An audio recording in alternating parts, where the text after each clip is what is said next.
Assalamualaikum warahmatullahi wabarakatuh, Pak Salan. Waalaikumsalam warahmatullahi wabarakatuh. Perkenalkan saya Novalda, Pak, yang Ya, akan memandu podcast kali ini. siap. Nah, kita langsung mulai aja ya, Pak. Boleh, boleh, boleh, boleh. Nah, saya melihat kalau misalnya Pak Salan ini kan sebagai region head pasti nggak diragukan lagi. Pasti pengalamannya udah panjang banget ya kan, Pak. Bismillah.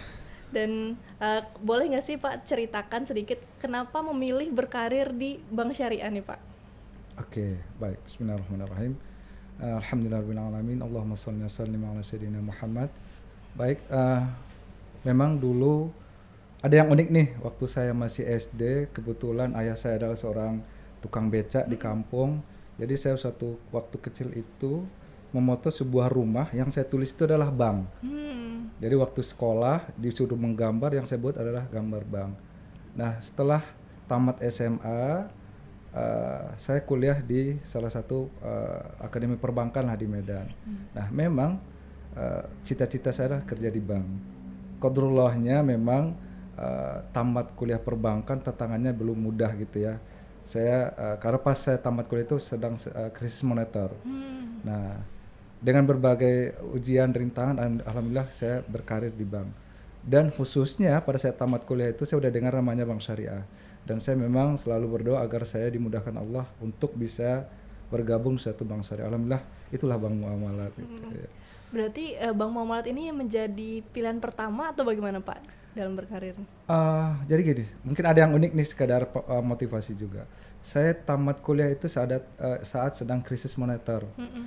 Mungkin sering saya bertanya ke teman-teman mahasiswa, ke adik-adik kelas itu atau untuk memotivasi mereka, saya kasih tebakan. Mungkin mbaknya boleh saya kasih tebakan juga ya. Kira-kira saya tamat kuliah, bekerja di Bank Muamalat itu kira-kira lamaran saya yang keberapa ya? Saya diterima di Bank Muamalat, kira-kira itu lamaran yang keberapa? Saya boleh nanya balik ya? Boleh. Tebak aja. Kalau dilihat dari backgroundnya mungkin yang pasti pertama sih, Pak, kayaknya. Banyak mengasumsikan, ada yang bilang 1, 2 sampai 10. Sesungguhnya lamaran saya di Bank Muamalat itu diterima pas lamaran yang ke-100.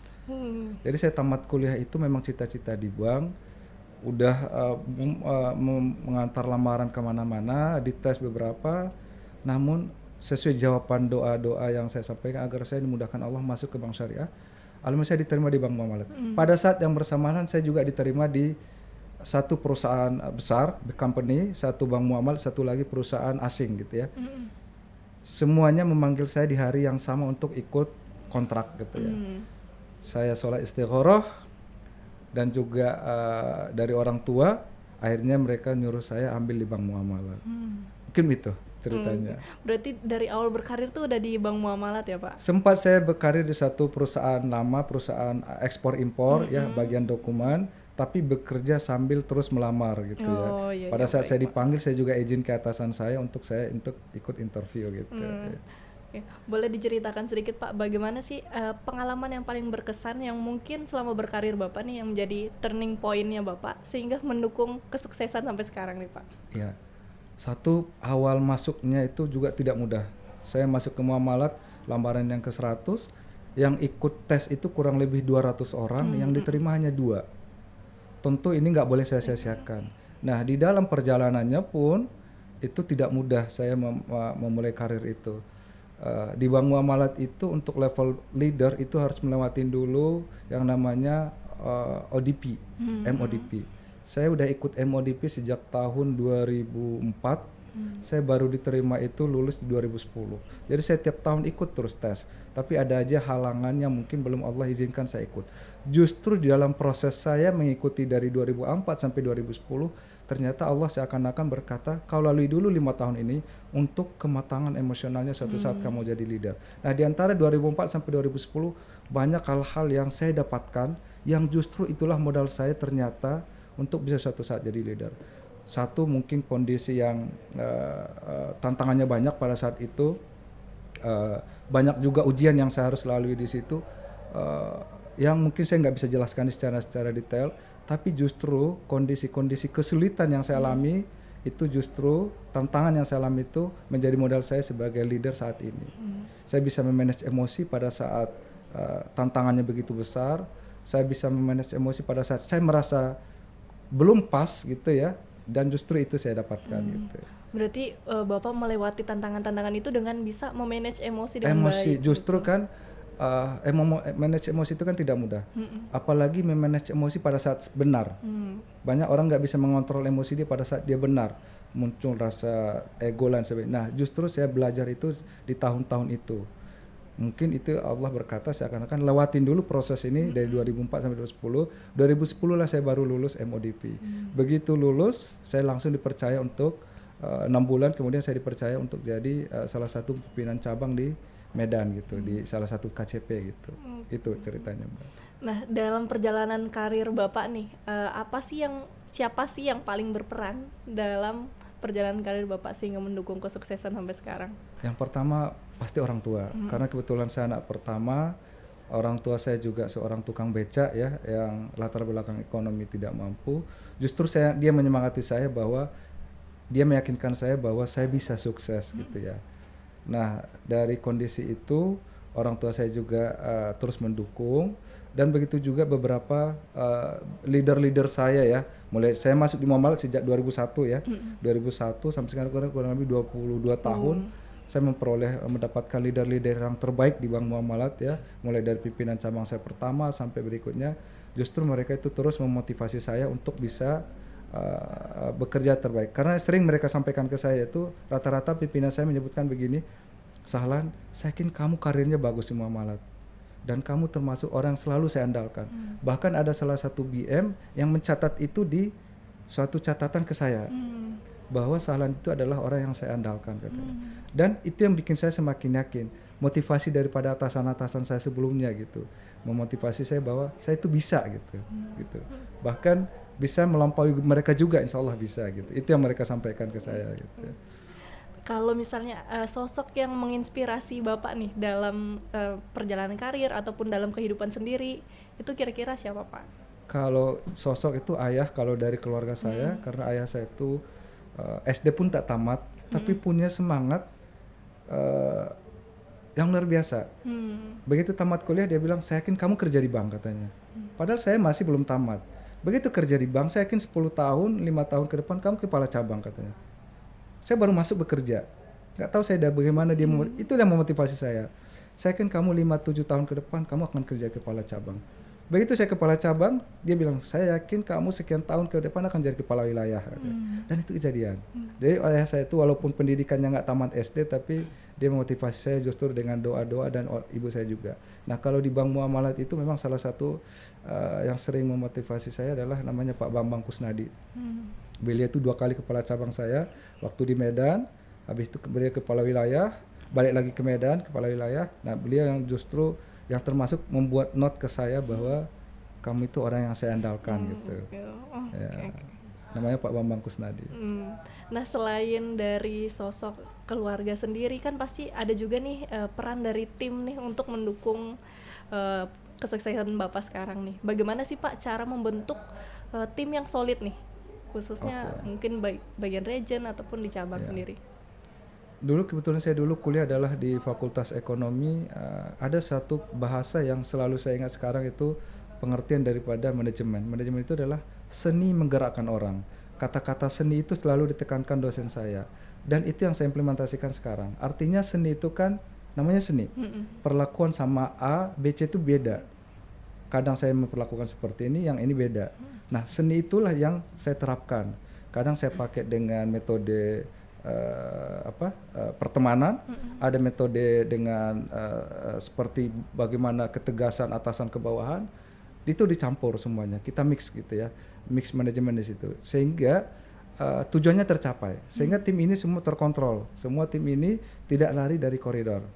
Boleh kita sekarang ketawa sesekali, kita kadang makan bersama, tapi tetap di bawah kontrol yang saya tetapkan. Karena kalau saya terus buat begini, mereka akan jenuh dengan gaya begitu. Jadi saya buat metode-metode yang berbeda ke setiap orang, sehingga tim ini solid. Kalau tim solid, kita lebih mudah menggerakkan mereka. Karena sekali lagi tuh saya terap itu adalah manajemen adalah seni menggerakkan orang untuk mencapai tujuan. Seni itu yang saya implementasikan tidak baku gitu. Bisa juga saya berteman ke mereka seperti kita menasehatin dalam bentuk agama. Karena saya menerapkan juga ad-dinun nasihah. Agama itu adalah saling menasehatin. Kadang justru tim saya itu tergerak dari nasihat agama. Mungkin dari segi strategi dia udah bosan dengarnya, tapi begitu saya digerakkan dengan nasihat agama yang tepat, dia termotivasi. Dia termotivasi dan kencang kerjanya. Kenapa? Ada suatu kontrol agama yang melekat ke dia. Ada kontrol agama yang saya lekatkan ke dia. Walaupun saya tidak melihat kamu bekerja, tapi ada Allah yang selalu melihat kamu. Justru contoh-contoh seperti itu yang bikin sebagian tim saya itu solid gitu. Solid, ya, betul. Nah, kalau misalnya di tim yang solid itu menurut Bapak apakah setiap anggotanya harus memiliki kualifikasi yang bagus-bagus atau bagaimana, Pak? Ya, satu pertama memang orang yang sudah masuk di Muamalah pasti sudah punya kualifikasi tersendiri gitu ya. Tugas saya mapping nih tim saya nih, BM kan saya punya mapping tuh. Nah, tugas saya adalah bagaimana mereka meningkatkan kualitas mereka. Saya tidak ingin, saya memulai karir dari teller, mulai dari karir yang paling bawah sampai sekarang di region head. Saya tidak ingin saya sukses sendiri. Makanya dimanapun saya memimpin, saya selalu punya target, saya harus mengorbitkan leader-leader terbaik dari sini. Dan saya tidak ingin mereka tergantung ke saya. Makanya dalam segala aktivitas saya itu, saya buat sedemikian rupa sehingga mereka juga bisa menjalankan itu walaupun suatu saat saya tidak ada di situ. Artinya pondasi yang saya bangun. Sehingga siapapun leader-leader di situ tidak tergantung ke saya. Begitu juga dia, begitu saya bentuk dia meninggalkan cabangnya atau KCP-nya, penggantinya juga itu tidak tergantung ke dia. Karena pondasinya kita bangun. Karena menurut saya sih Bank Muamalah akan tumbuh konsisten apabila memang dibangun dengan pondasi yang kuat. Siapa yang bertanggung jawab membuat pondasi adalah kita semua, khususnya para leader. Dia harus meyakinkan timnya bahwa timnya harus membangun pondasi yang kuat.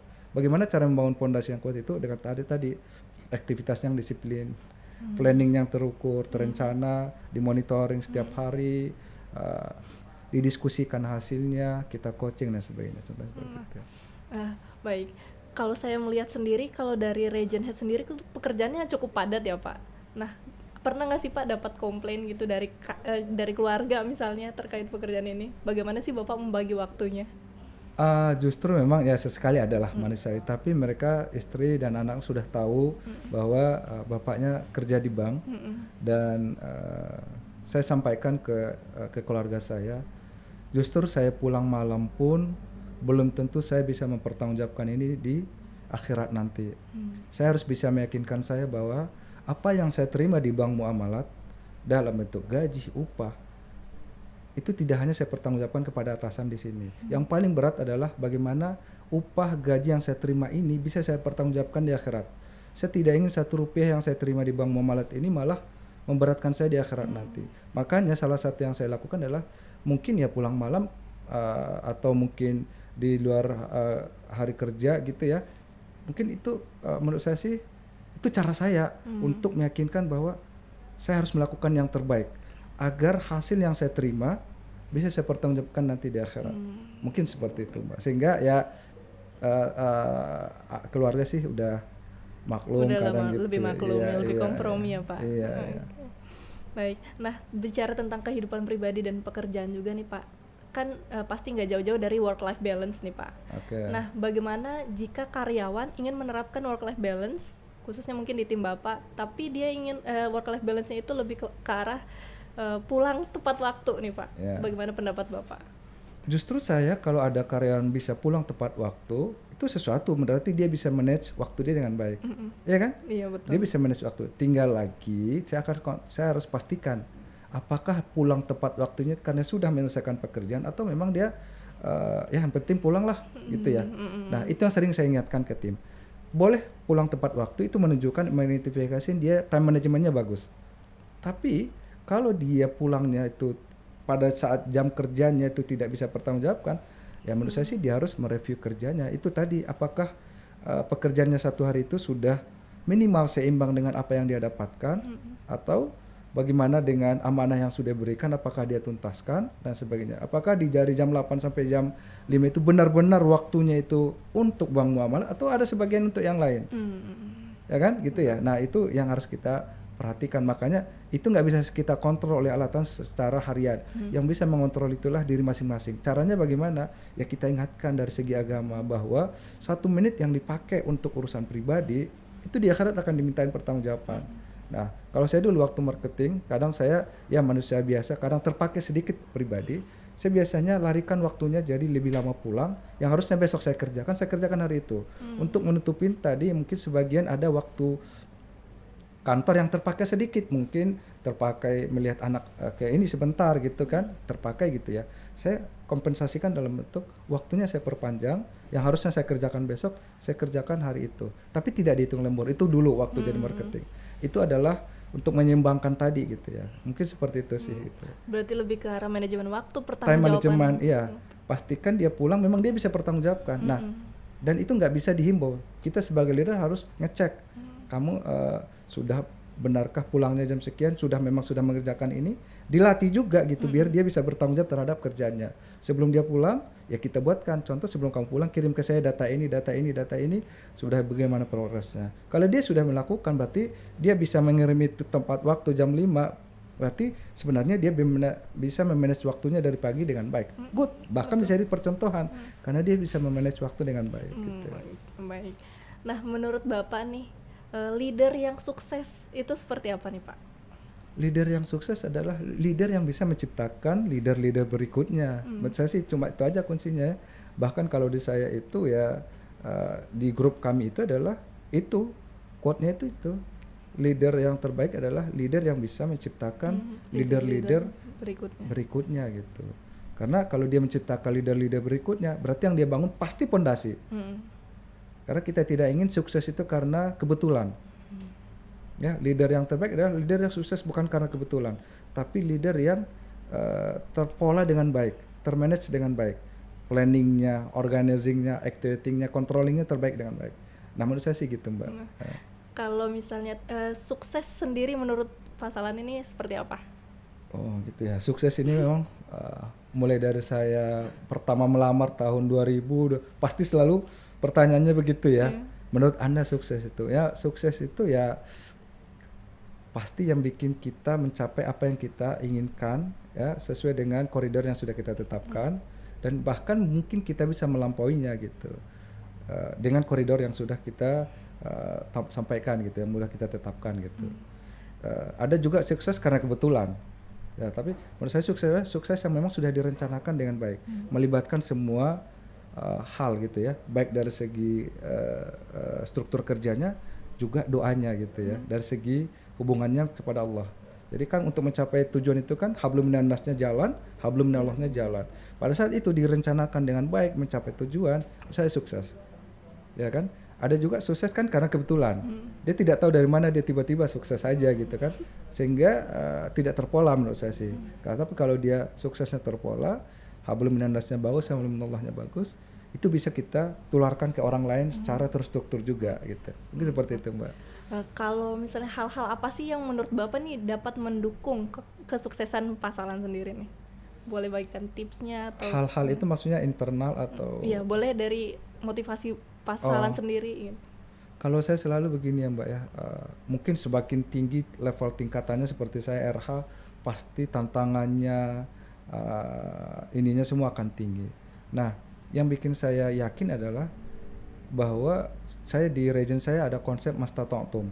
Mastata'tum itu adalah seperti istitoah, artinya lakukan segala sesuatunya sampai Allah yang menghentikan. Ikhtiar maksimal. Ikhtiar maksimal itu maksimal usahanya, maksimal keterampilannya, maksimal ilmunya, maksimal manajemen waktunya, maksimal effortnya semuanya. Jadi itu menurut saya yang bikin kita itu bisa terpacu. Jadi kalau kita bekerja begini, kita bisa bertanya, apakah yang sudah saya lakukan ini sudah maksimal belum? Kita bisa jawab sendiri. Nah, kita terpacu lagi gitu. Karena di dalam agama kita diminta seperti itu. Ya. Karena Allah itu menyuruh kita untuk ikhtiar maksimal, biar hasilnya Allah yang menyempurnakannya. Nah, agar ikhtiar itu maksimal, tadi maksimalkan ilmunya, maksimalkan keterampilannya, maksimalkan manajemennya, dan tadi itu. Nah, kalau udah kita lakukan, seandainya pun hasilnya tidak sesuai, nah saya punya keyakinan mungkin ini yang terbaik dari Allah. Saya sering sampaikan ke tim, jangan pernah terucap bahwa ini yang terbaik dari Allah. Kalau kita sendiri sadar bahwa banyak ikhtiar-ikhtiar yang masih bolong yang nggak kita lakukan. Nah, kalau ini sudah kita lakukan, semua udah maksimal, tapi Allah berkehendak lain, kita insya Allah akan lebih menerima takdir Allah itu. Karena kita, ya Allah, aku sudah berusaha menurut kemampuan saya, namun Engkau takdirkan seperti ini, berilah saya kesabaran menerimanya, dan berilah pengganti yang lebih bagus. Justru hal ini yang kita akan tetap husnuzon kepada siapapun, kepada atasan, kepada Allah, kepada siapapun. Karena apa? Ini adalah proses gitu ya. Karena kita nggak punya kemampuan menentukan hasil. Menurut saya sih begitu, Mbak. Baik. Nah, kalau boleh saya tahu nih Pak, apa sih yang Pak Salan ingin capai di tahun ini? Mungkin dari segi karir ataupun dari segi keluarga? Kalau dari segi karir, otomatis kan saya baru diamanahkan jadi Regen Head Sumatera ya. Saya ingin membawa Regen ini menjadi Regen menjadi kontribusi terbaik, kontributor terbaik untuk Bank Muamalat gitu ya. Kalau di keluarga, kebetulan saya baru balik ke Medan. Saya sejak 2014 sudah keliling. Saya di Sulawesi kurang lebih 4 tahun. Terus saya ke Jawa Barat kurang lebih 2 tahun. Palembang kurang lebih 3 tahun. Baru balik ke Medan nih. Harapannya ya semoga saya balik ke Medan, saya otomatis kan yang selama ini saya berjauhan sama ayah, sama ibu gitu ya, itu saya bisa lebih dekat lagi sama mereka gitu. Amin, amin. Semoga bisa tercapai di tahun ini. Amin. Nah, karena video ini juga akan ditayangkan di YouTube nih Pak, boleh sampaikan tipsnya nih untuk yang ingin berkarir nih khususnya di Bank Syariah. Pertama ya untuk adik-adik yang masih kuliah kali ya. Satu, pertama lihatlah bagaimana ikhtiar itu gitu ya, seperti saya. Ini lamaran yang ke-100. Kalau kita punya kegigihan itu akan mengalahkan segala kegagalan yang kita dapatkan. Jadi pertama untuk adik-adik mahasiswa, siapkan sebelum meninggalkan kampus. Dalam artian keterampilan-keterampilan yang dibutuhkan apa saja, baik soft skill maupun hard skillnya. Jadi jangan tamat dari kampus itu dengan hanya mengandalkan ijazah. Karena pada saat nanti di interview, otomatis yang ditanya adalah pertanyaan daripada kita dari perusahaan adalah apa yang meyakinkan kamu yang paling berhak masuk ke kita dibanding pesaing yang lain. Nah, agar bisa menjawab itu pasti dia akan menjelaskan keterampilan yang menurut dia hanya dia yang miliki dibanding dengan kompetitor dia yang lain. Nah, menurut saya sih sebelum menyelesaikan bangku kuliah, perbanyak skill kemampuan perbanyak keterampilan yang dibutuhkan di dunia kerja. Mungkin seperti itu. Baik. Nah, untuk yang terakhir nih Pak, boleh sampaikan kata-kata motivasi ataupun mutiara gitu ya, kata-kata mutiara buat rekan-rekan yang mungkin ingin berkarir juga nih seperti Pak Salan. Kata-kata mutiara apa ya? Kalau saya sih itu tadi ya, kata-kata mutiara bahwa kita begitu dilahirkan di dunia, kita diminta Allah itu berusaha dalam segala apapun secara maksimal. Namanya itu mastata'tum. Nah, seperti apa maksimalnya? Maksimal semua hal. Kalau kita bekerja, maksimal keterampilannya, maksimal ilmunya, maksimal juga perbaikan hubungannya sama Allah. Jadi kalau ingin bekerja dengan tenang, jangan pernah terputus hubungan sama Allah walaupun hanya 1 detik. Jadi kalau itu kita lakukan, insya Allah kita bekerja itu tidak ada gundah gulana gitu. Seberat apapun tantangan yang kita rasakan, sebesar apapun target yang diberikan, kalau kita yakin Allah dekat dengan kita, bagaimana agar dekat dengan Allah? Ya kita lakukan. Jadi kalau masuk di kantor itu jam 8, ya penuhi kewajiban dengan baik. Karena Allah akan memaafkan kita yang hebatnya min Allah, tapi hubungan dengan manusia, kita kan bekerja hubungannya bertanggungjawab manusia. Selagi itu bisa dipertanggungjawabkan, pasti hablum minallah juga akan Allah maafkan. Nah, kalau ingin bekerja dengan baik, jangan pernah putus dengan Allah. Perbaiki sholatnya, perbaiki zikirnya, sholat tahajudnya gitu. Biarlah Allah yang menggerakkan semua sesuatu di muka bumi ini dengan segala kemungkinan. Allah itu maha kuat, maha bijaksana. Mungkin itu, jadi jangan pernah sedikit pun meninggalkan. Bahkan kalau saya percontohkan, mungkin satu hari saya bisa tanda tangan 30-40 dokumen. Yang saya terapkan adalah setiap dokumen itu saya baca satu sholawat, satu bismillah. Bismillahirrahmanirrahim. Allahumma sholli wa sallim ala nabi. Jadi satu dokumen saya bisa berzikir sampai sekian kali. Karena apa? Saya mungkin membaca dokumen ini, mungkin saya yakin ini aman. tapi Allah bisa berkehendak lain. Makanya sebelum segala sesuatunya saya minta bantuan sama Allah, ya Allah saya akan menandatangani dokumen ini, berkahi, mudahkan dan jauhkan dari segala dampak buruk. Mungkin itu yang bikin saya itu tetap tenang bekerja dan terus siap menerima tantangan untuk kedepannya. Mungkin begitu Mbak. Masya Allah, banyak sekali yang bisa kita ambil nih hikmahnya dari perbincangan kali ini. Bismillah. Dan mungkin itu adalah pertanyaan terakhir dari saya, Oh, Pak. alhamdulillah. Dan mohon maaf kalau misalnya ada salah-salah kata. Siap. Saya juga mohon maaf apabila ada tadi yang tidak pas menyinggung yang lain gitu ya. Iya. Ini murni kepada semangat saya untuk tadi ya, untuk yang lain juga ikut lebih sukses daripada saya gitu. Kita akhiri podcastnya hari Siap, ini. siap, Wassalamualaikum warahmatullahi wabarakatuh. Waalaikumsalam warahmatullahi wabarakatuh.